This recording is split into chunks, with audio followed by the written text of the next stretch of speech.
Hey, y'all. Welcome to Water Break with Water Boy and the comedian next door, John Brannian, or Janian. Is that what I called you earlier? I don't remember what you called me. You sort of mashed my first and my last name together and made the wrong version of it. But yeah, there's no right version of mashing your name together. Good to be back in 2022. Yeah, here we are.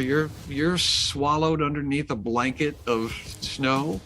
We got a foot of snow this last night, and now the problem is that the snow is getting rained on right now, and so I got to go home after the show. I got to go home and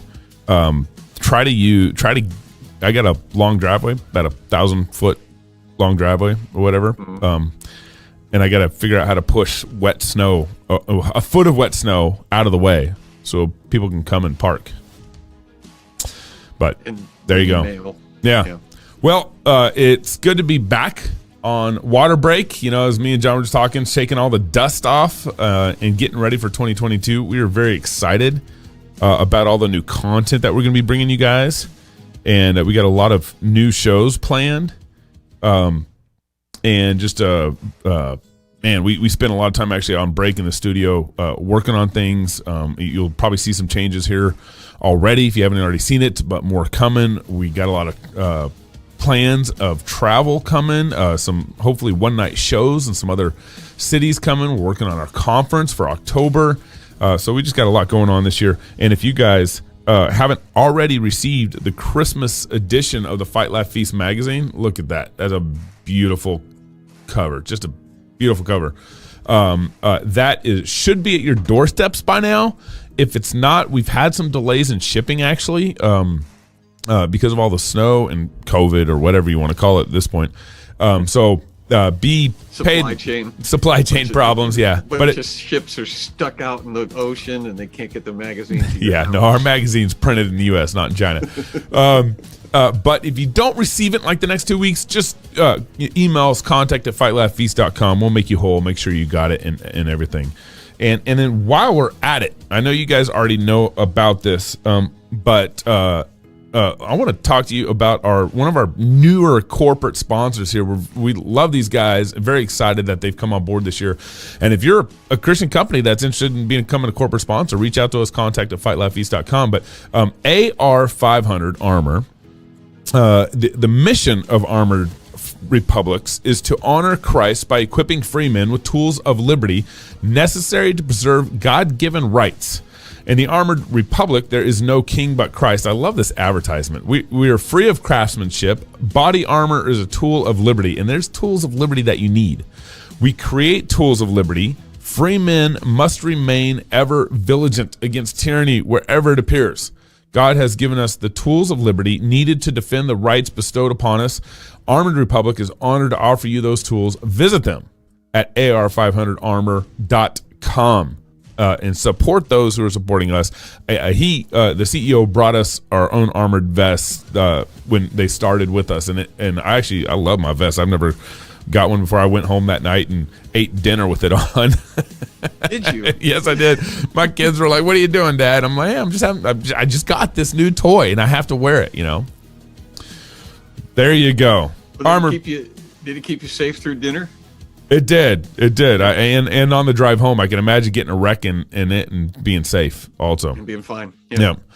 All right. So for the cannonball today is January 6th. Yes. Ooh. For Christians, we know it as Epiphany Day. What's up now? But I think that the January 6th now has a competitor. And that's the January 6th riots. You know, last year at this time, not all of them were idiots, but enough of them were idiots, went into the Capitol to steal Nancy Pelosi's lectern and I think some toilet paper out of AOC's office. But don't worry, Mr. Tumnus is in jail now, so democracy is safe. Unless you're, vaccinated or you're a conservative Christian singing psalms while not wearing masks or social distancing. And kind of as a side note here, is the proper social distancing still 6 feet apart, or has Fauci's, scientific ceremonial laws been adjusted to account for the Omicron variant? I don't know. Now, I don't want to do what both the Republicans and Democrats are doing, and that is slicing out pieces of what happened January 6th and running with what suits their narrative or the narrative that they want to push. What happened on January 6th is more complicated than what I think both sides want to admit. And no one wants to be honest on what justice should look like. Now, I'm happy to put on trial anyone who, potentially damaged property, physically attacked cops, broke any laws. I don't have any problem with that. That doesn't bother me. If someone breaks the law, they need to, pay for it. Biblical justice matters, which means even the correct naming of the crimes are important. For example, what happened on January 6th, was it insurrection? No. Mr. Tumnus and a couple of Antifa and FBI agitators do not constitute as an insurrection. I'm sorry. In fact, everyone who so far has, been on trial, so far no one has been convicted of insurrection. Zero. They've all been convicted of some other things that they broke. But if you're going to call what happened on January 6th insurrection, well, let's run with that label. Then you have to label what happened the night of Trump's victory in 2016 as insurrection. Over 200 people were arrested, and not to mention all the property damage that all occurred in Washington, D.C.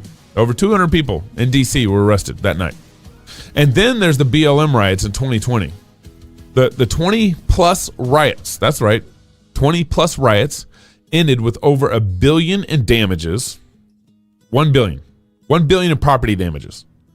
Don't forget all those riots happened in liberal-controlled cities, by the way, and that there's about 35 people who died as a result of those riots. Everyone wants to use January 6th as a tool or a political weapon, but no one wants to deal, honestly, with what actually happened on January 6th. But to focus on January 6th, and this is what they want you to do, means that you currently don't have to worry about the current trampling of our nation's Constitution, which is going on. It means you don't have to worry about the millions or so babies that are going to be killed in their mother's womb this year. And don't even question Fauci and our medical industrial complex that because of their, medical malpractice have contributed to hundreds and thousands of deaths, not just in our nation, but worldwide, because everybody's listening to us. But all you have to do is say January 6th. But here's the deal. Don't be played by this. Don't be played by the left or the right in all this. Stay focused on God's word and how he instructs us to think through these things and what his standards are for biblical justice and all this. And you won't be moved. You won't be played by the buzzword of January 6th. And that's a cannonball. What do you got, John? I was waiting for a sound effect. Oh, here we go. This one builds up. Not a very good one. that was a weak cannonball. Here's the thing, Gabe. I wonder if we can't use the mainstream legacy media, whatever you want to call it, if we can't use the media as sort of an indicator for what we don't have to pay attention to. Like you could watch the mainstream news cycle, and everything that they mention, can we safely conclude that all of it is just a distraction from the important stuff that's actually going on, as long as Biden is president? And so anything that they mention, we can go, okay, I guess I don't have to think about that because they want me to think about it. Therefore, it's something that's probably not true. Right. Yeah, and I think that's exactly right, and we're letting the mainstream media, basically collect a narrative that they want to construct for us. And you saw that especially with the COVID pandemic. I mean, the narrative that they crafted with the COVID pandemic, with Fauci and with big tech and with NIH, because they were all involved with crafting that narrative. I think YouTube was deferring to CDC for the standards of what constitute, good medical information or bad medical information, and what they would, allow on YouTube and what they wouldn't. So the government was working with private industry about what constituted basically free speech on their own platform. Right. Now, if Facebook is still doing it, Facebook still puts a little thing. CDC, that's right, CDC. Yeah. Now, I don't have a problem with YouTube, allowing whatever they want on their platform or not. But if you're working with the government to define what's acceptable, well, then, that's kind of fascism. That's kind of, what we would call government and big business together is also fascism. Yeah. Well, we have no problem with people saying whatever it is that they want to say. That is the right. We have the right to do that. You have the right to say whatever lie you want to say. But the onus is, and you alluded to this, the onus is on Christians to discern what's true and what's not true. And the only thing that is guaranteed to be true is the words that are uttered by Almighty God, and everything else is suspect. And so as we're parsing through this, we need to be able to go, okay, well, this is a thing that is not true. Therefore, I should not allow it to affect the way I live. And I think almost 100% of the stuff that we get from media is now not true. Yeah. So we can discard it. I'm with you on that. And I think that's how you know as a Christian that you're being pushed and maneuvered when news and media and what's going on out in the world, or what lies are being told out in the world, whatever's going on, it impacts you more than the Bible, than the scriptures, then you're being played. You're part of the pawns in the game that they're crafting for us. Yeah. So anchor on God's word, anchor on the rock. Don't let the narrative of the world push you around and make you make decisions. You make decisions based off God's word, and that's where you stand and look at the rest of the world. It's funny to me how many Christian people are still kind of surprised and kind of outraged when the world doesn't say true things. There's still a fair number of people in the church who are both surprised and still offended when godless people do godless things. Yeah. And they're like, well, what about our rights? What about our freedoms? And it's like, yeah, but if you're expecting godless people to be ethical and moral and to say the truth, that's not going to happen. That's like trying to get blood from a stone. And so save yourself the grief of and the anxiety of complaining about it, and just go, I'm going to tune them out. I'm going to spend no time feeling about them anything. That's right. Because they don't deserve it. That's right. Okay. Now, John, speaking of fake news, because we're kind of talking, basically mainstream media's fake news at some level. I want to jump into our segment on news even John Branyan can trust. And I got to get my country music background going on. And I still got to say, Gabe, that I'm not sure that I can trust this segment yet. It's still new enough that I'm still, I'm holding out my final proclamation. All right. Well, but this is real news, though. It's been verified. It's been confirmed. So yeah, man. Well, I guess you could be the old. Got done saying you can't believe anything in the regular media. We just finished saying that. How do I segue then, John? I mean, you just where do I go? That's fine. All we need is a caveat. This came from the media, and so it's as real as it can possibly be from that source. Well, and to be fair, I pull pretty much all of this unless I find another article here and there from Not the Bee. And we trust Not the Bee guys. We like Not the Bee guys. So, all right. Okay. So a major civil rights victory happened in Quebec. Quebec's in Canada. The francophone, nation of Canada. Quebec. They'll like that. They're their own nation. And they will now allow residents to walk their dogs at night so long as they remain within 1 kilometer of their home. Get out of here. That's serious. So that happened. That went into effect on December 31st. So I think it's a happy New Year thing for them. But how far is 1 kilometer? I could think. Is that a mile? It's less than a mile. Is it? Yeah, it's less than a mile. Like how much less? Like an eighth of a mile, half a mile, quarter mile? I don't know. The metric system. We're never going to convert to the metric system. I know. We're revealing our metric ignorance here. Yeah. But this is a curfew. Okay, the Providence said that between 10 p.m. and 5 a.m., the hours covered by the most recent curfew. So that's apparently they got to go in the house before 10 p.m. Quebecers can take their dogs out with a radius of no more than 1 kilometer from their permanent or temporary residence.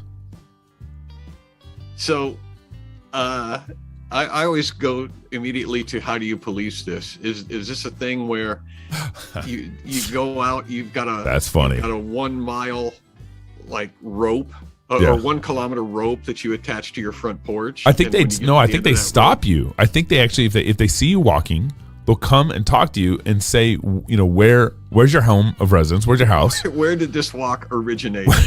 Yes, and then they'll ask for your address. Yeah.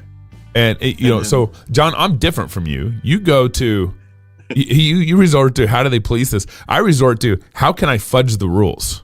Right. So if can I walk with a tent? What I'm doing too. Can I walk with a tent in my backpack? Temporary residence. I'm living in it. What if you live in your car? Yeah. What if you build or construct like a hat that is kind of like a tent on top of you, and so you can kind of just like walk inside your tent with your dog all over the place? Mm-hmm. What if you give your dog a different residence than your own?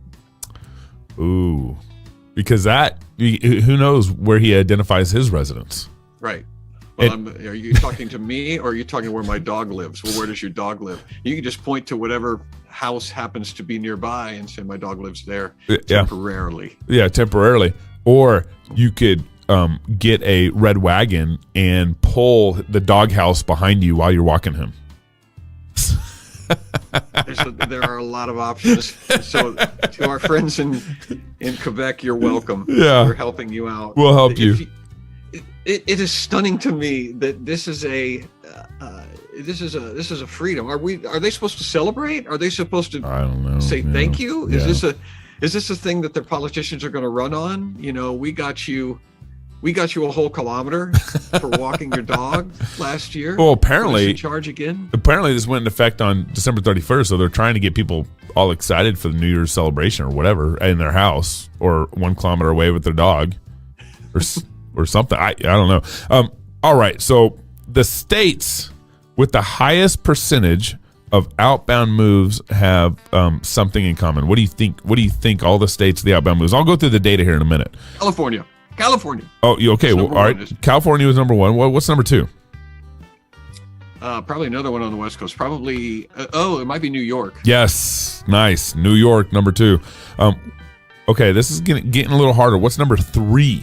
Okay, this is net domestic migration by state. So basically, how many citizens are you losing versus how many people moved in? What's that net number that you lost based on in-migration, out-migration, and everything? So California's lost over 360,000 people in 2020. 360,000 intelligent people. And actually the data goes from July 1st, 2020 to July 1st, 2022. 2021. So it's July. So California's lost over 360,000 people. New York has lost over 350,000 people. And what's number 3, John? I'm gonna guess it's another liberal state. I'm gonna say, is it Washington State? Ooh, man, no. Washington is last on this list. Okay, but it is on the list. But it is on the list, but it's last. Actually, Washington, like last. They only lost 29 people. So 29. Surprising, but that's because Facebook and Amazon have moved headquarters up there in Seattle. So I think they've had enough pull and enough basically money attracted people to move in. Despite you got to have a vax to go to a restaurant now or something in the city of Seattle. So number 3 would be, is it Illinois? Oh, you killed it. You nailed it. Illinois. Yeah, because their mayor is so horrible. Illinois had lost 122,000 people Then it goes to Massachusetts with 46,000 people they lost. Louisiana. So Louisiana is actually on this list, 30,000 people. New Jersey, D.C., Maryland, Minnesota, Hawaii, Virginia, Michigan, North Dakota lost 6,000. Kansas lost 5. Mississippi lost 4,000. Alaska lost 3,000. Nebraska, Pennsylvania. So kind of the bottom states are kind of like the 2,000 to 5,000 range and everything. But what's kind of the common denominator with, a majority of those states? John? Anybody? John? They're, well, except for Alaska, they're controlled by leftists. That's right. The ones that lost the majority. Yeah. Yep. And all right, now on those who gain more than lost, okay, the states that gain more than lost, you had Florida at number 1 with 220,000 people, right. Texas at number 2 with 170,000 people, Arizona, North Carolina, South Carolina, Tennessee, Georgia, Idaho, Utah, Nevada, Oklahoma, Alabama, Montana, Arkansas, and then finally you get to Maine, but I think Maine still has a Republican governor. Missouri, Indiana. Does Indiana have a Republican governor? Indiana? Yeah. No, Holcomb I don't think is a Republican. At least he doesn't act like a Republican. Okay. Well, you guys got 14,000 people in migration, new people into Indiana, and everything. So that's the states with the highest percentage of outbound moves. That's news you can trust, John. Lastly, a new French law will require, this is just ridiculous, car ads to promote walking or cycling, like health warnings on a cigarette package. That's a where is that in the United States? No, that's French. New French law. Oh, France. That's okay. France. This is like not Quebec. This is actually France.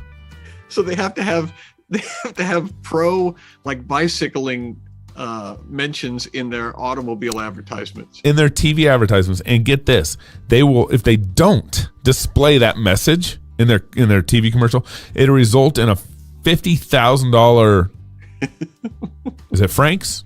Euros? They use euros? Euros $50,000 in euros, which translates to us about $72,000 fine. For not promoting walking. I like when news that can trust gets John Brannian to laugh. Well, we were talking before the broadcast about how it's insane now that the real news is a parody itself. Yeah. It's almost impossible to write comedy about current events because current events are comedy in themselves. That's a sketch. Yeah. If you're making advertising, people who are spending hundreds of thousands of dollars to advertise their product have to undermine that product. Yep. We want you to buy our car, but before doing that, please give some serious thought to buying a bicycle or a horse before you get a horse. Though a horse probably releases the wrong kind of carbon emission still. You probably can't say horse. We would like you to think about buying the 2022 model of automobile. The Schwinn. But first, have you thought about a horse? Now let's go through the benefits of owning a horse. Let's go through the benefits of walking. And then if you still want to buy our car, we will reluctantly sell it to you. There's got to be a way where the automobile industry can figure, can play with this in such a way where they're being, they're obeying the law, but undermining it so bad. Right. Hey, you should think about, buy our automobile, or, the law requires us to tell you to buy a horse or a bicycle, but our automobiles have 220 horses. Right. Well, I would definitely, if I was a French automobile manufacturer, I would definitely look at that law and specifically find out what the parameters are. And then, yes, I would love to produce a commercial where it's got somebody on a bicycle, they're riding along on a bicycle, and then my car goes by and just splashes mud all over them on the way fast. Or have the car veer the bicycle off the path or something. Right. Or, you know, Right. get off the road. This is our Spook road. the horses. Yeah, it's like you can Come up behind a herd of horses and honk. Watch these 220 horses that you can't control. We have 220 horses that you can control with your foot. There's a bicyclist and a guy in an automobile side by side, you know, going down the road, and the bicyclist is like, they go through a cloud of insects, and the bicyclist has just got a mouthful of bugs, and the guy just turns the windshield wipers on the car. Yeah. I mean, there's got to be a way that you could, Yeah. you know, effectively Obey the law, but cover all make the it look bases. so bad. Right. And that's, man, if I had some marketing dollars across politics, we could film some of those clips and use them for And marketing. sell them to the French automobile manufacturers. Totally. That's great. We got to do it anyway. That's great. We got to make them anyway, and Yeah. and put a little money in the coffers. Yep. All right, guys. Hey, we got more coming up on the Sunday special, actually talking about the Capitol riots. So tune in for that. Don't miss it. We got a good interview coming from some sort of conservative in the United, some sort of conservative pastor in the United Methodist Church. So tune in at Sunday night, 7 p.m. Pacific time. John, what do you got coming up next week on The Comedian Next Door? Next week on The Comedian Next Door? Yes. We are talking about, we just recorded it, now I don't remember what it is. We've been talking about being careful with words for the past couple of weeks, Okay. and how we live in a culture now that is not careful with words, and people tend to speak in platitudes. And as a result, well, we had a short story of a guy who said, he used the phrase, "I've got bigger fish to fry," in reference to, this was a pastor saying, "I've got bigger fish to fry," in reference to getting ready to do a funeral for a member of the church. And we were, right. And so we were talking about how he meant to say, "I'm overwhelmed. I've got a lot on my plate right now." But Right. he said, "I've got bigger fish to fry," and we have to be careful with our words. Yeah. So we're talking about that. That's not very sensitive. No. But he would be shocked if you were to say that. If you were to say, "What do you mean you got bigger fish? There's more important things than this guy's funeral?" He'd go, "No, that's not what I meant." Yeah. Right, but that's what you said. Yeah. So. Well, very good, man. Well, always good to see you. And everybody else who's going to tune in to next week with what's going on in Comedian Next Door and our Sunday special, we appreciate it. Make sure you guys share the show. That's a real currency for us. Send the podcast to your friends. And so thanks Bother for your friends with it. yes, bother them a little bit. Annoy them. So thanks for tuning in. Until next time, go love